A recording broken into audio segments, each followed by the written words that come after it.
Wagle estate police स्टेशनचे detection टीमने केलेलं आहे।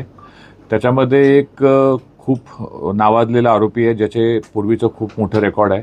त्याला या घरफोडीच्या गुन्ह्यामध्ये अटक केलं आहे। एक 710/25 हा घरफोडीचा 331(3) आणि 305(3) प्रमाणे BNS ॲक्ट प्रमाणे एक गुन्हा दाखल होता। एक 41 वर्षीय महिला होती, तिच्या जी अंबिकानगर राहणारी, तिचे दिवसा 24 तारखेला 24/11/2025 साली तिच्या घरी घरफोडी झाली होती। 24 तारखेला एक गुन्हा होता, त्यानंतर 26 तारखेला आणि 27 तारखेला सलग 3 दिवस 3 घरफोडीचे गुन्हे घडले होते। तर ह्यातला जो मुख्य मेन आरोपी आहे दीपक वैश्य, त्याचं वय 40 वर्ष आहे। तो राहणार शिवाजीनगर गोवंडी इथल्या एरियातला। त्याला आपण या घरफोडीमध्ये अटक केलेत। हा वैश्य हा पूर्वीचा मुंबईचा आणि ठाण्यातला रेकॉर्डवरचा आरोपी आहे। त्याच्यावर जवळपास 20 ते 25 गुन्हे दाखल आहेत। आमच्याकडे जवळपास 15 ते 16 गुन्ह्यांची यादी त्याच्यावर दाखल असलेली मिळाली आहेत। आणखी त्याच्यावरती गुन्हे होते।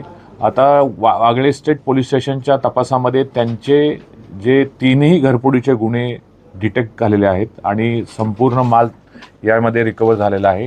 त्याचबरोबर श्रीनगर पोलीस स्टेशनचे आणखी 2 गुन्हे उघडकीस याच्यामध्ये आलेले आहेत।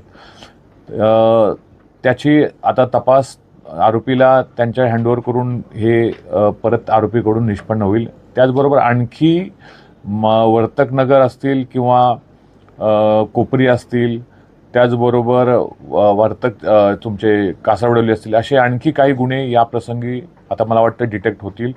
त्याला आरोपीला जवळपास 3 दिवस पोलीस कस्टडी आहे। 9 तारखेपर्यंत त्याची पोलीस कस्टडी आहे। आता परत त्याची कस्टडी वाढवण्यात येईल आणि संपूर्ण जो मुद्देमाल गेला होता, या 3ही गुन्ह्यांचा 100% मुद्देमाल आपण रिकवर केलेला आहे। आणि एक चांगलं डिटेक्शन वागळे स्टेट पोलीस स्टेशनने केलं असल्यामुळे त्यांचं मी माननीय कमिशनर ठाणे साहेबांतर्फे त्यांचं अभिनंदन करतो। आणि एक हा महत्त्वाचा दिवसा घरफोडी करणारा आरोपी आहे। ह्याची मोडच नेमका तो घरी कोण नसतं त्यावेळेस तो घर पाहणी करतो आणि कडी-कोंडा तोडून किंवा त्याचा लॅच असतो तो ओपन करून तो घरफोडी करतो। स्मार्ट एकदम आरोपी आहे। म्हणजे 5 ते 6 मिनिटात पूर्ण दरवाजा ओपन करून घरचे सगळे दागिने साफसफाई करून पसार होतो। रेग्युलर मास्क वापरतो, पण तपासामध्ये आपण विविध टेक्निकल ॲनालिसिस किंवा CCTV फुटेज यावरून या गुन्ह्याला आरोपीला निष्पन्न केलं आणि त्याला 6 तारखेला तो आपल्या हद्दीत परत घरफोडी करण्यासाठी येत असल्याची माहिती मिळाली आणि आपल्या डिटेक्शन टीमने त्याला ताब्यात घेतलेला आहे। जी मार्केट शिवाजीनगर एरियातला आहे। पूर्वीपासून तो घरफोड्याच करतो, काही चोरीचे गुन्हे पण दाखल आहेत।